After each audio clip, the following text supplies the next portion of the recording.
Quero mais uma vez dar uma boa noite e a paz do Senhor para centenas de pessoas que nos acompanham aí pelo Facebook. A partir da semana que vem a gente vai colocar mais plataformas e redes sociais digital para que você possa acompanhar as reuniões. Eu sei que tem algumas pessoas com problema aí em áudio, vídeo, mas depois o culto vai ficar lá na página. Então você também pode assistir a palavra novamente e adorar o Senhor através da gravação do culto. Eu queria que você abrisse a sua Bíblia comigo em dois textos nessa noite. O primeiro texto que eu quero trabalhar com você, através do Espírito, é o texto de segunda carta aos Coríntios. Segunda carta aos Coríntios, capítulo 10, versículo 4 e 5. Segunda carta aos Coríntios. Se você está com Bíblia na sua casa, acompanha comigo esse texto. Diz assim: porque as armas da nossa milícia não são carnais, e sim poderosas em Deus para destruir fortalezas, anulando nós sofismas e toda altivez que se levante contra o conhecimento de Deus, e levando cativo todo o pensamento em obediência a Cristo. Agora você vai comigo lá em Romanos. Você vai voltar duas cartas de Paulo para trás, e você vai no capítulo 12 comigo, no versículo 2, que é um texto muito conhecido. Carta aos Romanos, capítulo 12, versículo 2.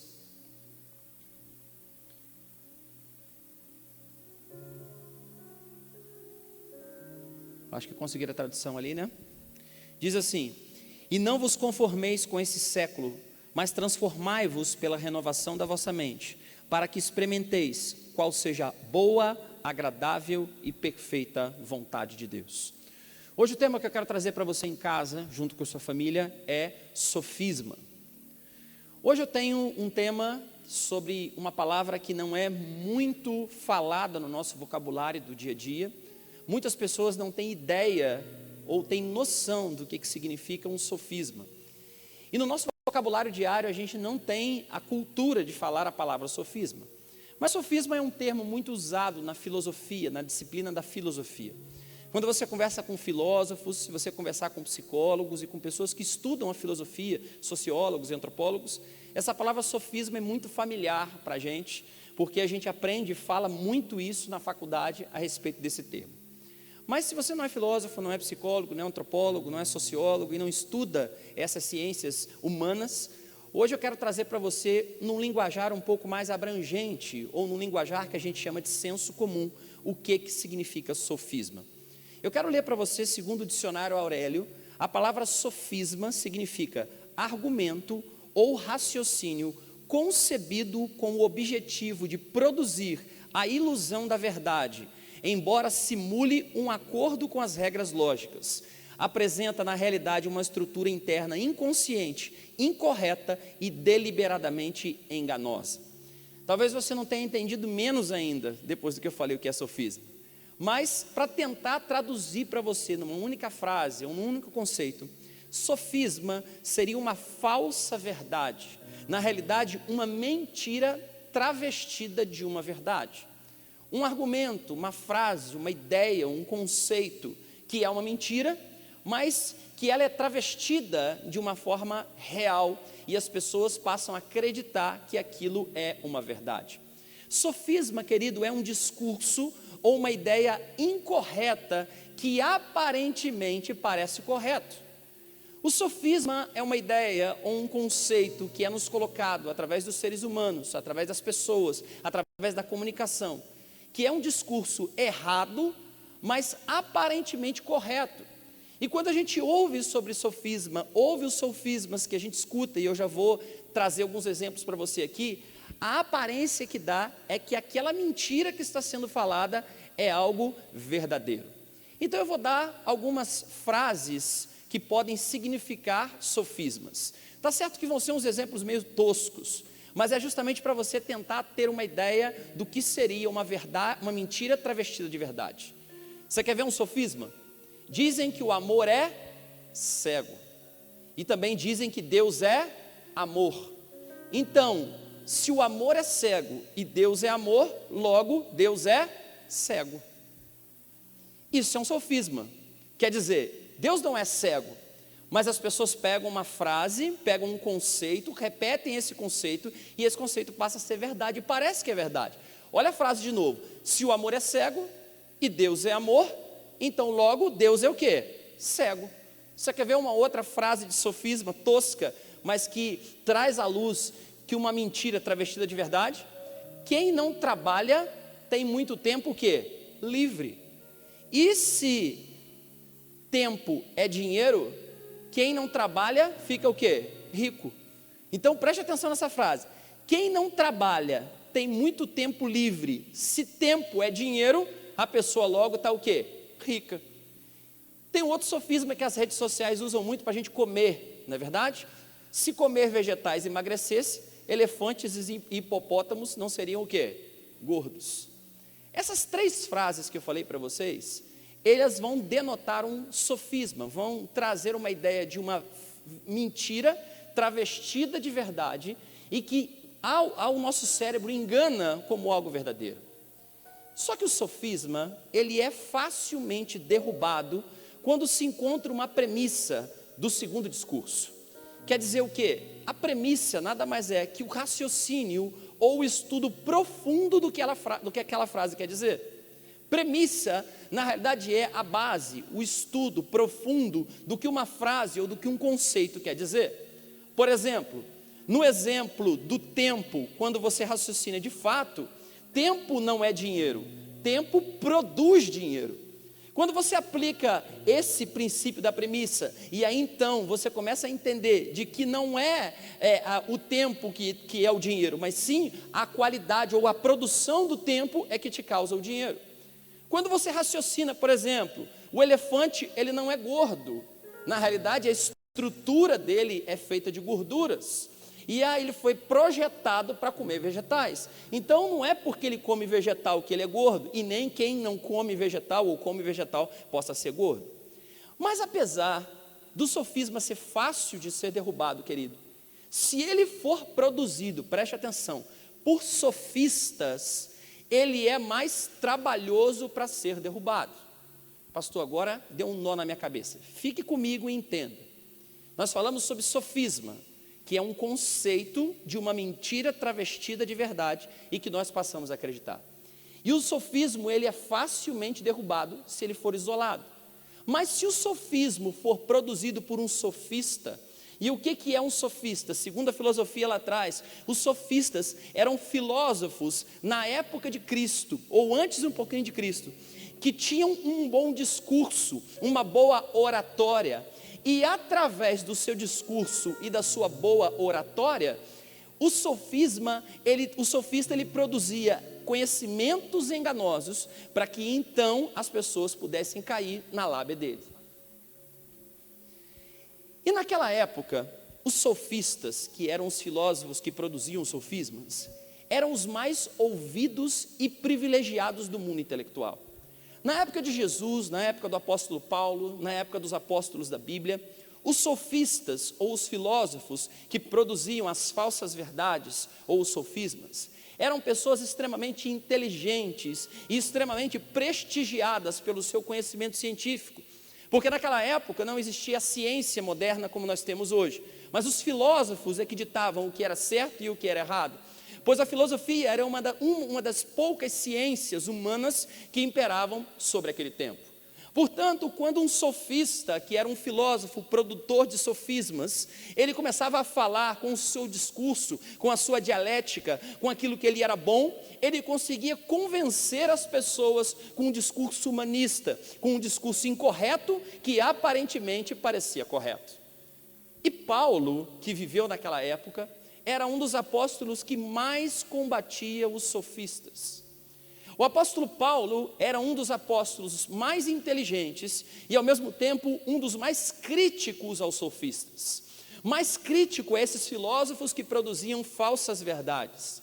E o apóstolo Paulo, durante todo o seu ministério, principalmente nas igrejas gentílicas, o apóstolo Paulo, ele se guarda a combater os conhecimentos dos sofistas e logo destruir o pensamento do sofismo. Tanto que na carta da igreja de Coríntios que nós lemos agora, ele escreveu o seguinte: Porque as armas da nossa milícia não são carnais, e sim poderosas em Deus para destruir fortalezas, anulando nós sofismas e toda altivez que se levante contra o conhecimento de Deus, e levando cativo todo o pensamento e obediência a Cristo.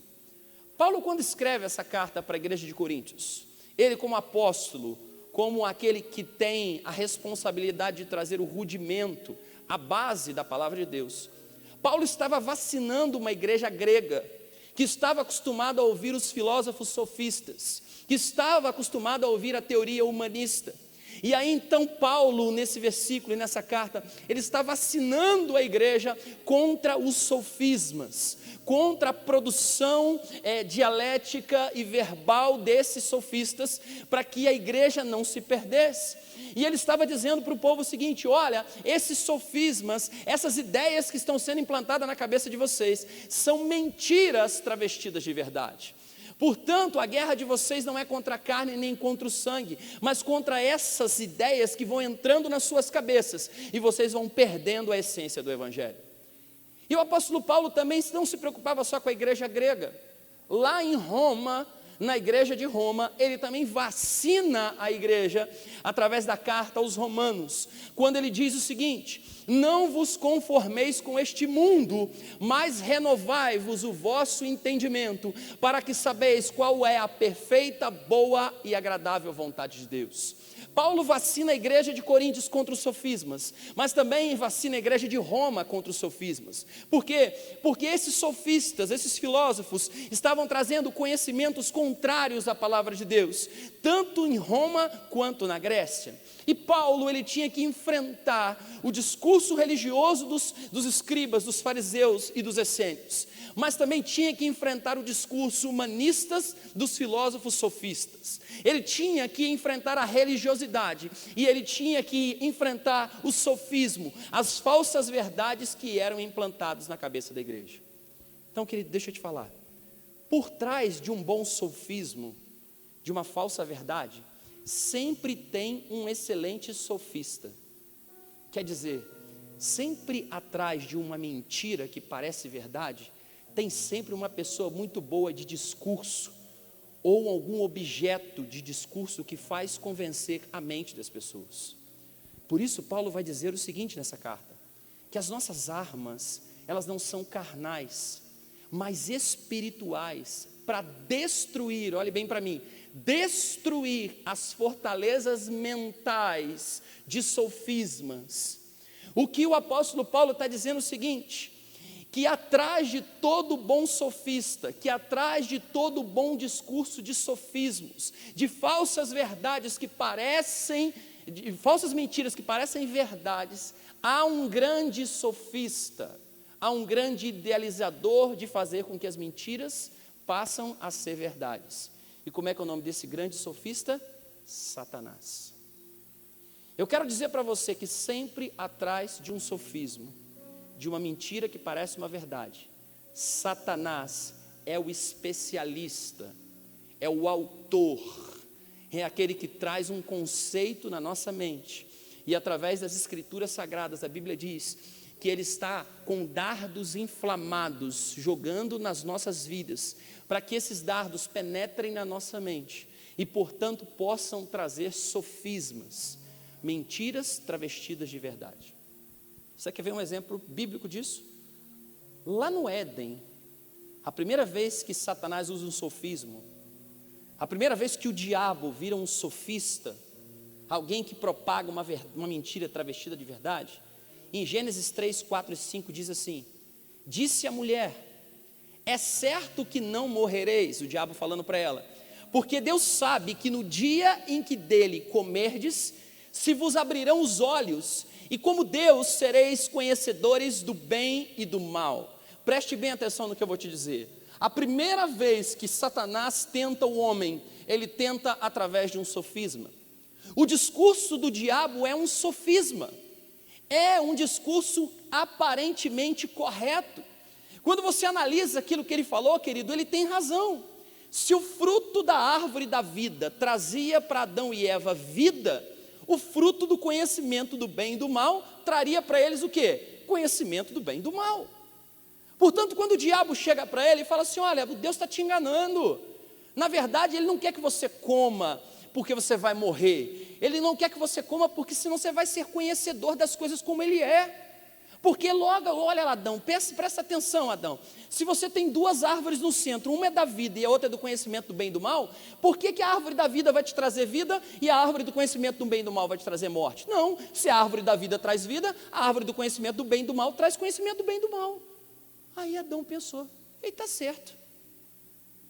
E a Bíblia fala que ele pega o fruto, come e é enganado, porque ele não passa a ter o conhecimento do bem e do mal.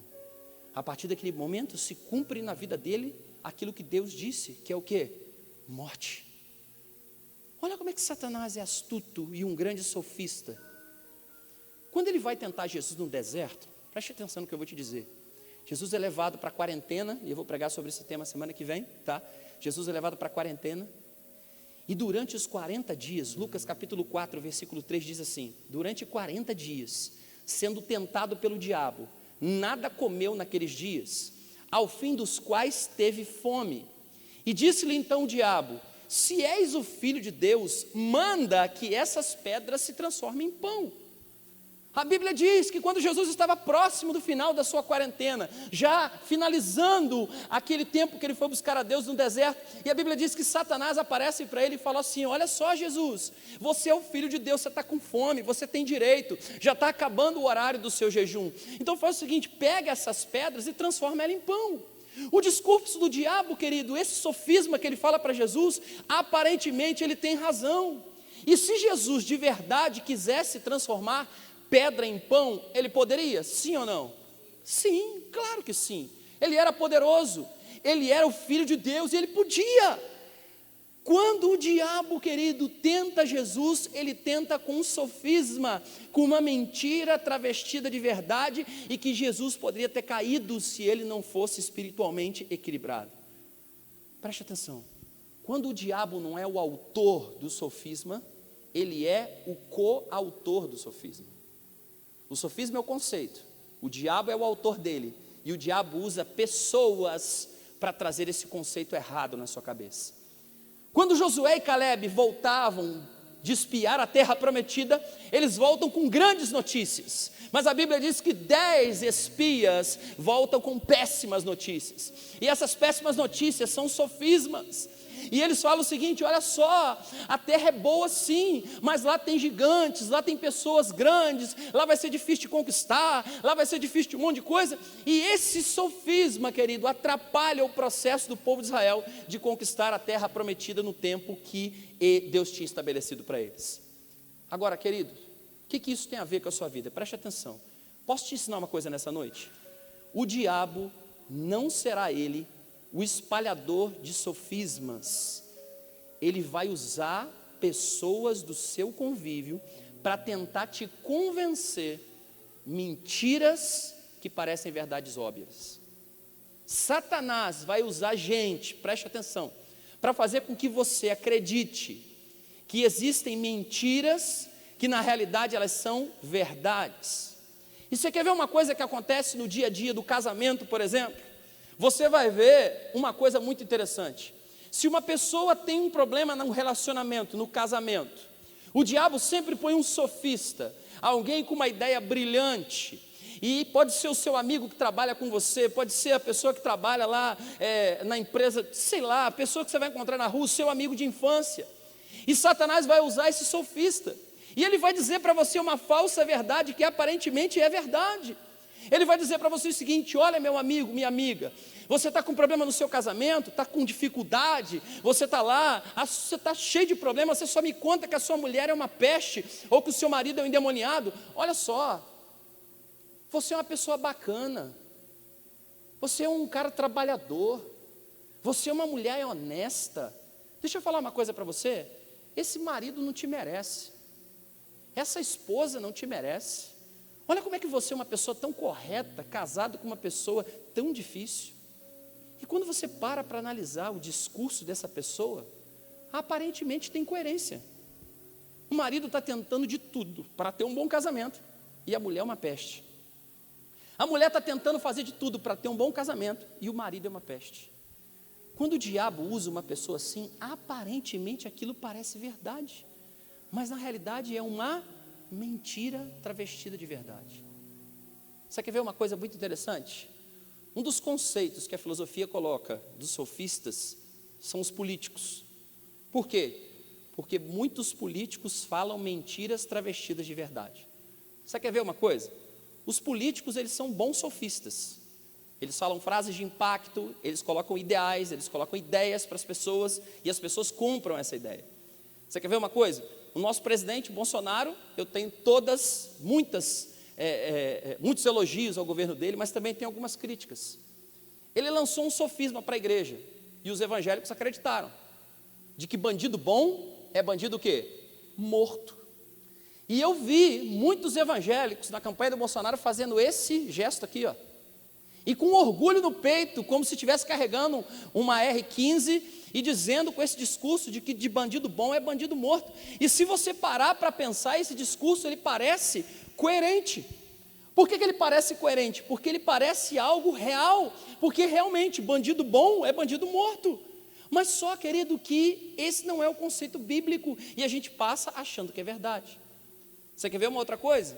Os dois governadores, a gente está aí assistindo televisão, nas redes sociais, olhando tudo isso, e os dois governadores de São Paulo e do Rio de Janeiro, eles estão nas ruas dando entrevista, estão dizendo que eles são bonzinhos, estão dizendo que eles são corretos, e eles estão dizendo o seguinte, que eles estão fazendo vários decretos, porque o governo federal não se posiciona. E aparentemente, ele está fazendo uma coisa boa. Só que ele está querendo incutir um discurso na cabeça das pessoas, de que o governo federal não presta, de que as coisas não vão acontecer, e que é melhor eles como governadores do que o Bolsonaro como presidente. Só que não é só político, não é só o amigo seu que trabalha com você, não são só essas pessoas. A internet, querido, é o maior meio hoje de comunicação dos sofistas, usados por Satanás para trazer falsas verdades, falsas mentiras que acabam se tornando verdade. Você quer ver uma coisa?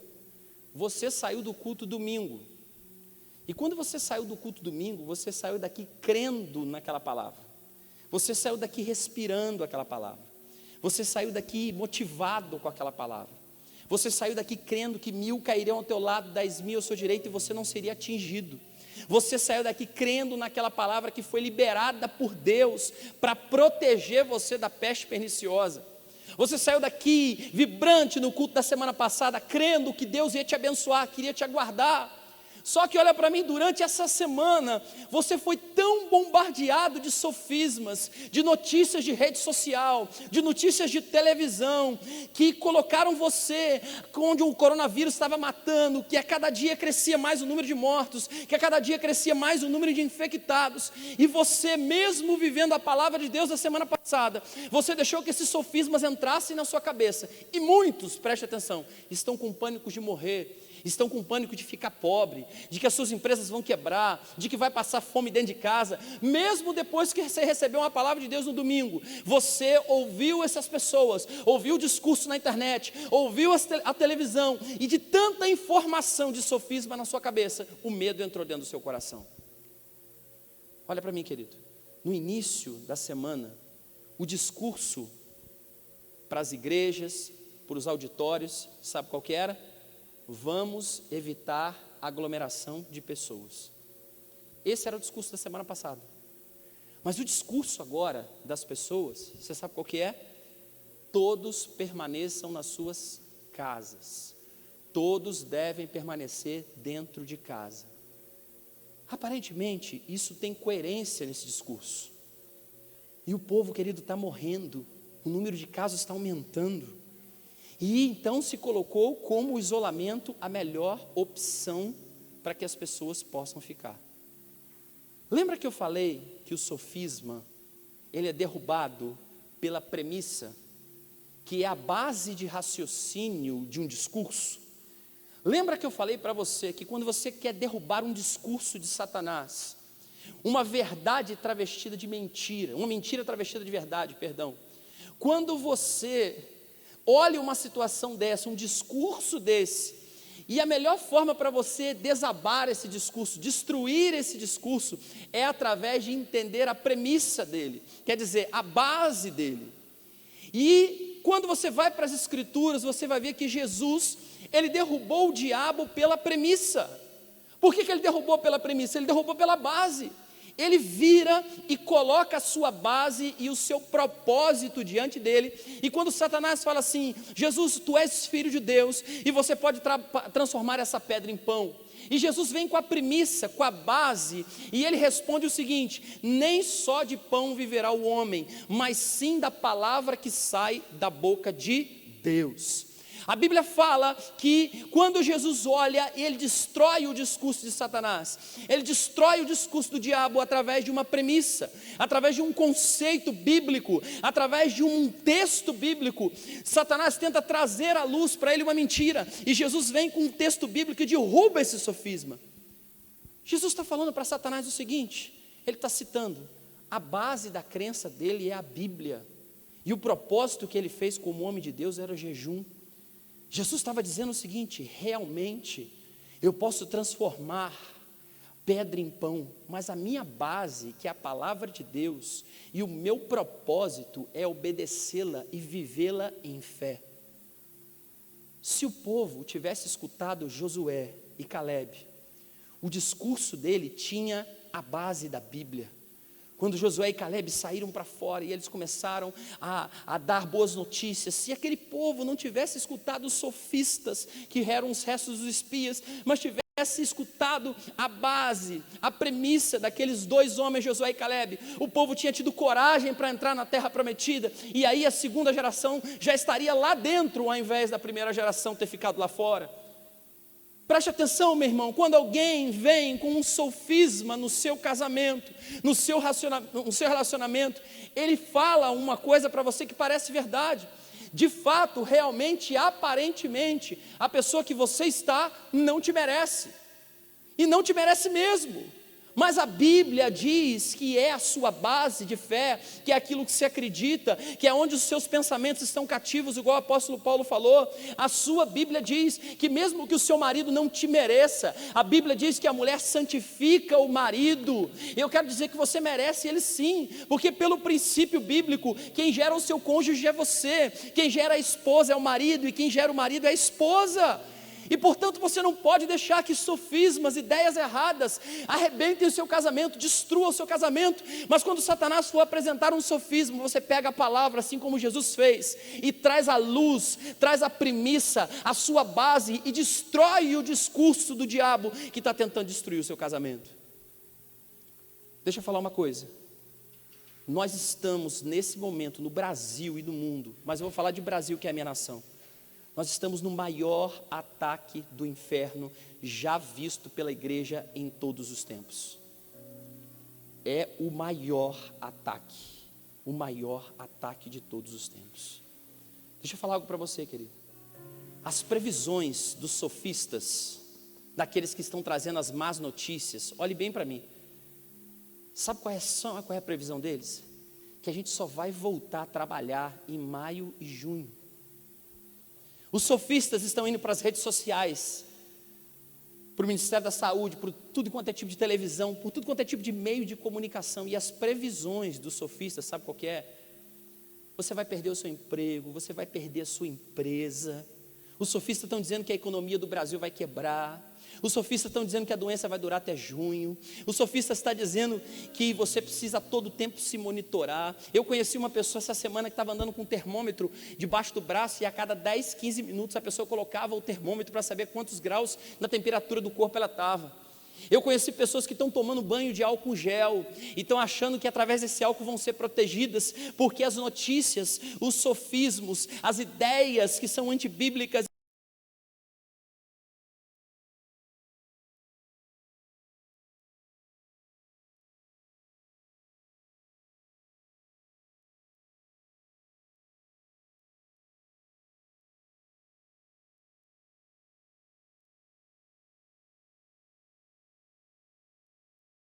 travestidas de verdade para tentar destruir e fragmentar a igreja brasileira. A igreja brasileira, querida, ela vai fragmentar se as pessoas não entenderem o propósito do diabo. Olha aqui para mim. Você ouve a cada dia uma notícia nova, a cada dia uma orientação nova. E tem gente que está ficando doido. Cada dia tem uma novidade sobre esse vírus, cada dia tem uma novidade sobre o que vai acontecer, cada dia tem uma orientação, cada dia tem algo novo. Querido, em nome de Jesus, eu estou trazendo essa palavra para você. Quebre esses sofismas. Quebre esse sofisma. Mas pastor, é dado estatístico. Pastor, as autoridades estão falando. Olhe para mim, meu irmão. Você não anda por aquilo que você vê, você anda por aquilo que você crê. Preste atenção, querido. Quebre esses sofismas em nome de Jesus. Se a sua premissa é a palavra de Deus, você tem um propósito através da palavra. Se a sua premissa é a palavra de Deus, se a sua base de raciocínio é a palavra de Deus, igual o apóstolo Paulo está dizendo, você sabe quem você é em Deus, e você tem uma palavra liberada no domingo passado na sua vida, que 1000 cairiam ao teu lado, 10.000 à sua direita, e você não seria atingido. Então não são as coisas que você ouve lá fora, os sofismas que você está ouvindo, mas sim a palavra que você tem dentro de você que vai te dar base.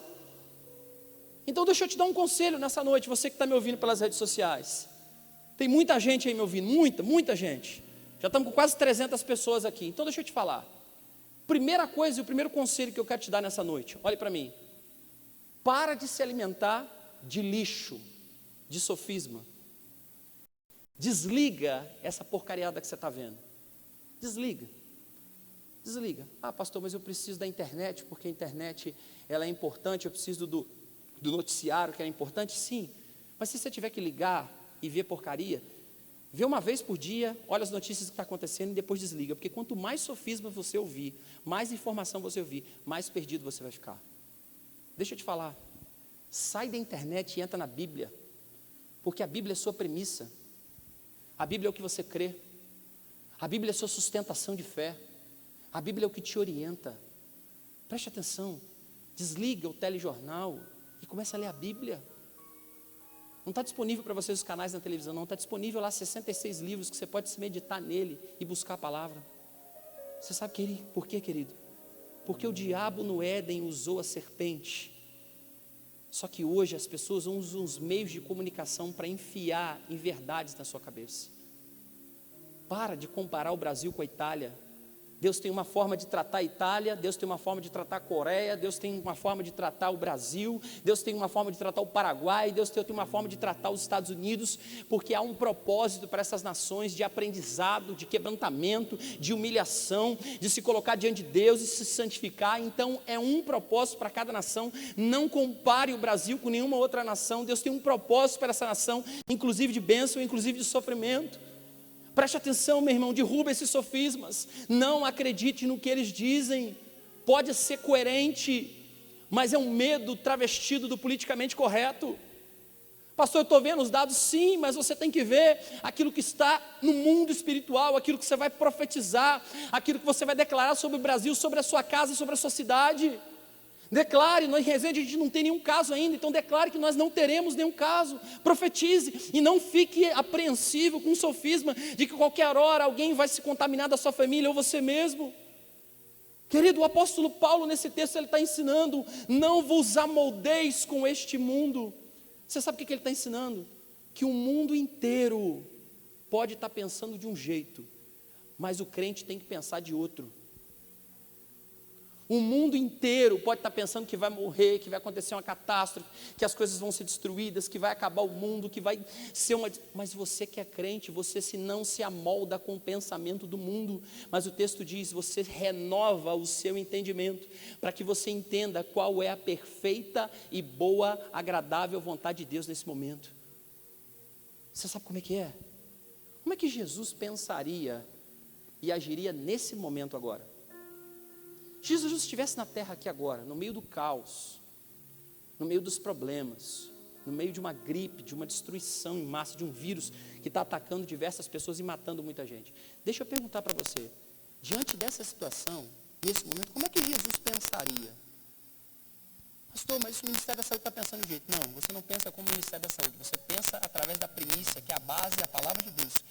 E você então para e raciocina a palavra. Como é que Jesus pensaria? Será que ele estaria isolado na casa de Lázaro, vendo pela internet que seria a sua flixiência, a sua flixipresência, sei lá? Porque Jesus não tinha internet, mas ele podia estar em todos os lugares, vendo, escutando, interpretando pensamentos em toda Israel.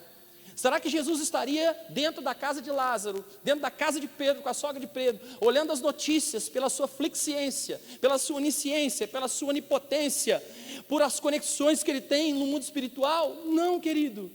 Ele estaria pensando completamente diferente de tudo o que está acontecendo hoje. Ele estaria pensando totalmente diferente do que a maioria está pensando. Queridos, deixa eu te falar, está todo mundo apavorado, sim. Mas posso falar algo para você? Eu não estou nem aí. Pastor, você sabe por quê? Porque o meu pensamento tem que ser diferente da maioria. Está acontecendo? Está acontecendo. Eu estou orando, eu estou fazendo o meu papel, eu tenho uma clínica, eu vou voltar a atender, vou tentar disponibilizar atendimento de graça para as pessoas que não podem pagar, vou colocar um número X de pessoas, eu vou fazer o meu papel como igreja, como ser humano, como pastor, como líder.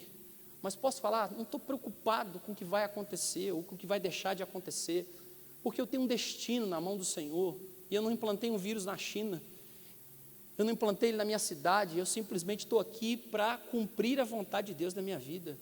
Então, meu irmão, deixa eu te falar, enquanto o mundo inteiro está pensando que igreja é lugar de contaminar pessoas, eu estou pensando que a igreja é lugar de curar pessoas.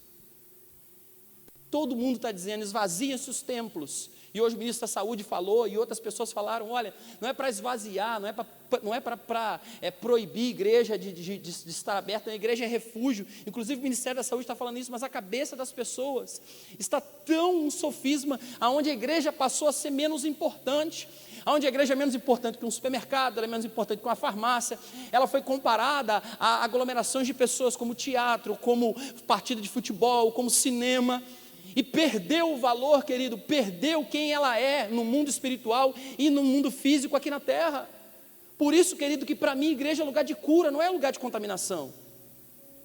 Deixa eu falar uma coisa para você que está me ouvindo, eu só estou preso nessa câmera aqui agora, porque tem uma lei me segurando, porque se não fosse a lei, eu ia tomar todas as medidas sanitárias possíveis, ia reduzir o culto, como a gente ia fazer aqui, de diversos cultos, a gente ia fazer aqui 5 cultos, ia botar todo mundo separado, eu iria fazer todas as medidas sanitárias, porque eu não sou um irresponsável. Mas deixa eu falar uma coisa para você, se não fosse por uma lei, eu ia chamar as pessoas para viver a palavra aqui dentro, para congregar aqui dentro. Você sabe por quê? Porque eu creio que esse isolamento não vai durar muito tempo. Eu estou orando para que isso passe muito rápido. Eu estou orando para que isso acabe muito rápido. Você sabe por quê? Porque quem ama as multidões não se acostuma com o isolamento. Pastores que amam multidões não conseguem pastorear pela internet do jeito que eu estou pastoreando. Quem ama as multidões não consegue entender o isolamento. Então deixa eu te falar, querido, quando todo mundo acha que os crentes tem que ficar dentro de casa, porque é perigoso de se contaminar, e eu digo para você que você tem que ficar o maior número possível de vezes de casa mesmo, fique em casa o maior tempo possível que você puder, mas deixa eu te falar, quando você for chamado para ser cristão, pensa o que Jesus faria nessa situação. Eu como pastor dessa igreja, eu estou pensando já, se a quarentena durar 30 dias, 15 dias, eu não sei quanto vai durar, nós vamos nos movimentar como igreja, arrecadar alimento, eu já vou te pedir, você que está na rede social aí, traga doações aqui para a igreja durante a semana, de tudo quanto é tipo de gêneros alimentícios que você puder, porque tem família, meu irmão, que está passando necessidade, profissional liberal, que trabalhava sozinho, e agora não está podendo trabalhar mais, e nós como igreja precisamos pensar em ajudar essas pessoas. A gente como igreja, querido, enquanto o mundo está no meio da tempestade, tribulado, nós como igreja temos que estar igual Jesus no barco, relaxado, tranquilo, crendo que Deus está no controle de todas as coisas e que isso vai passar, e que praga nenhuma chegará na minha tenda, e isso não é loucura, isso é algo real. Querido, você pode estar pensando assim, pastor, você não está assustado, não? Eu vou dizer para você que não. Você não está com medo de pegar esse troço, não? Não. Mas pastor, e se o senhor pegar? Eu não acredito que eu vou pegar. Mas se eu pegar, sabe o que vai acontecer? Pela renovação do meu entendimento, Jesus vai me curar. Pastor, e se Jesus não te curar? Não tem problema. Jesus venceu a morte. E eu não posso ter medo de uma situação normal, uma situação que já aconteceu em outras épocas do planeta, que está na Bíblia, que em Mateus 24 diz que é o princípio das dores, e eu preciso viver como igreja, querido. Aí o sofista vai dizer assim: você não tem problema de morrer, não? Eu não vou dizer não tem, porque Jesus venceu a morte. Você não tem medo de se contaminar? Não, porque Jesus não andava no meio dos leprosos e não se contaminava. Estou falando eu como líder, não estou dizendo para você não, você fica em casa.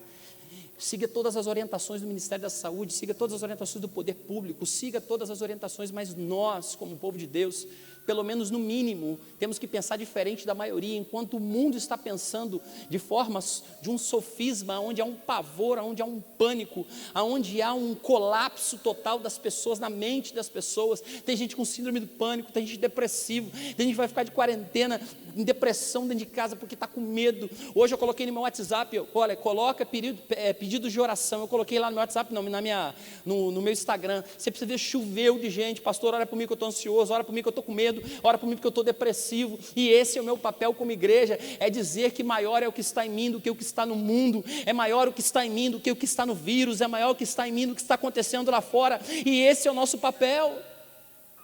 Pastor, isso é falta de vigilância. Querido, eu tomo todas as medidas de segurança possível. Eu saio em casa, passo álcool em gel, chego em casa, tiro minha roupa, ponho para lavar, faço todas as medidas possíveis. Eu só não acredito em sofisma, em medo, em pavor, em desespero, em gente que está pensando que vai quebrar, de que vai morrer, de que as coisas vão acontecer, que vai ser uma catástrofe, que vai ter gente sendo caído na rua. Eu não acredito. Eu acredito no que eu posso profetizar sobre a minha cidade como um homem de Deus. Eu acredito naquilo que Deus me chamou para fazer. Eu acredito naquilo que eu fui chamado para fazer.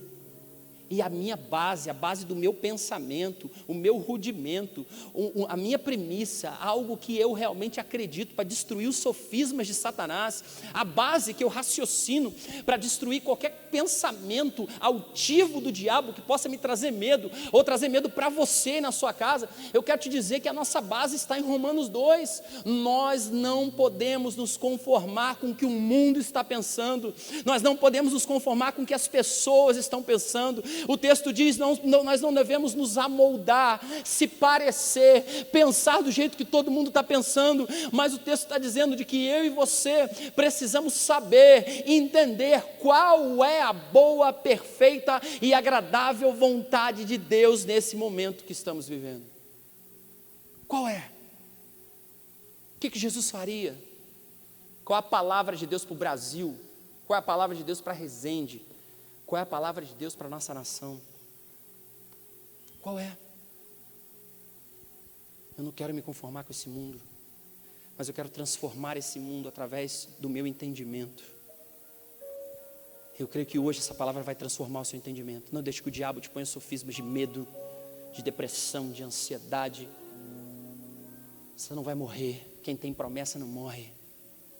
Deus vai cumprir todas as promessas de Deus na sua vida. Pastor, mas meu negócio vai quebrar. Fica tranquilo.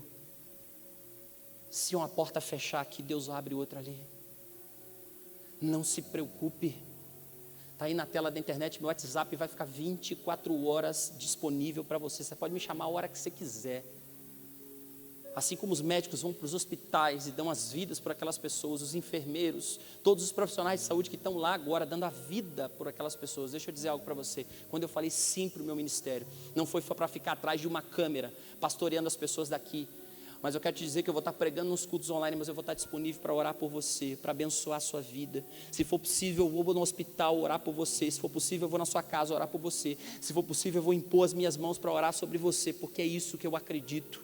É isso que é a minha premissa. É essa que é a minha base. Esses que são os ensinamentos que estão entranhados dentro de mim, não aquilo que o diabo, através de sofismas, está colocando na mente das pessoas. Não, eu sou pastor, eu sou sacerdote, eu fui chamado para ministrar em pessoas. pessoas, eu fui chamado para amar pessoas, eu fui chamado para pagar um preço da minha vida, se possível for, se preciso for, por pessoas, e portanto eu não vou desviar do meu propósito, assim como Jesus não se desviou, assim como Josué e Caleb não se desviaram, assim como Adão deveria não ter se desviado dos seus caminhos, porque ele tinha a palavra, ele tinha a ordem, ele tinha o rudimento, ele tinha a premissa, mas ele resolveu ouvir sofismas. Israel poderia ter chegado antes na terra prometida, a primeira geração poderia ter chegado lá, mas não chegou, porque Satanás, o sofista, usou aqueles espias, trouxe confusão na mente do povo, e fizeram eles acreditar que eles não podiam, que eles não iriam conseguir, mas dois, Josué e Caleb, permaneceram com os rudimentos, com a primícia de que existe um Deus que nos faz conquistar, existe um Deus que nos faz ir além, existe um Deus que tem promessas para a nossa vida,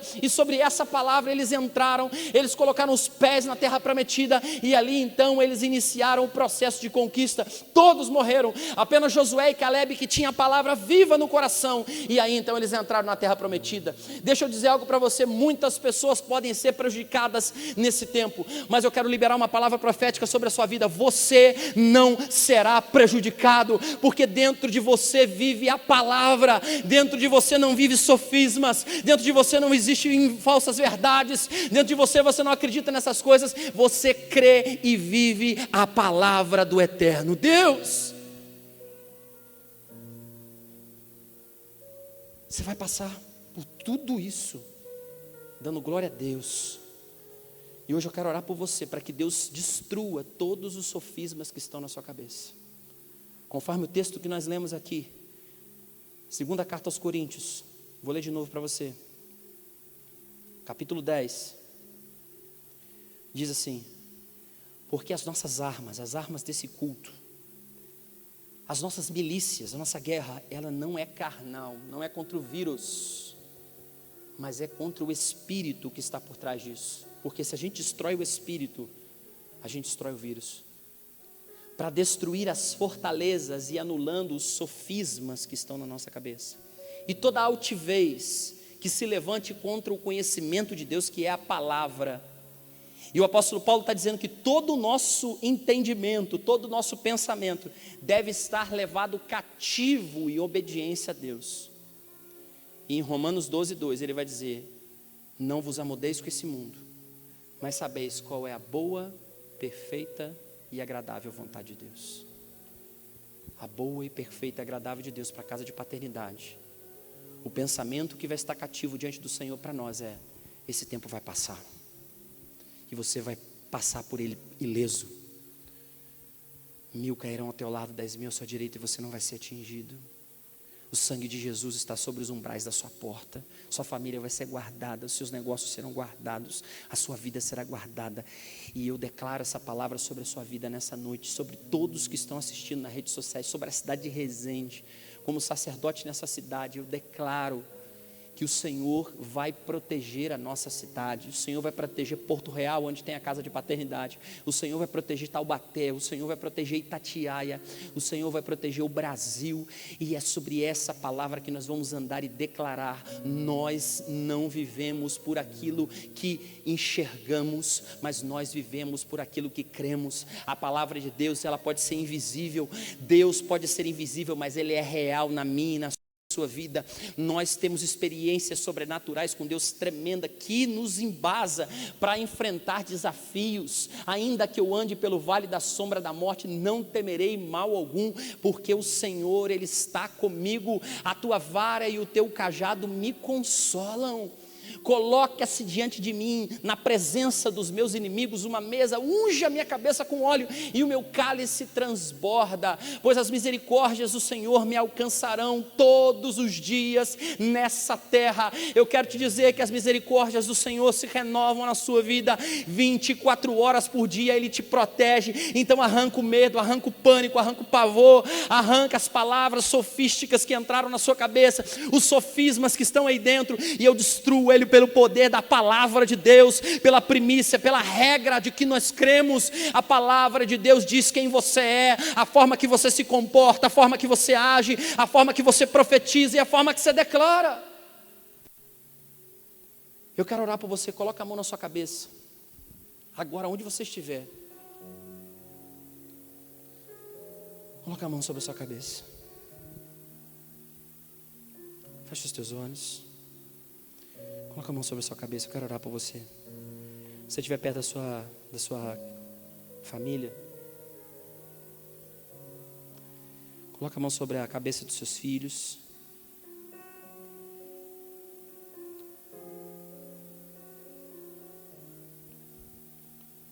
Fecha os teus olhos. Vamos orar.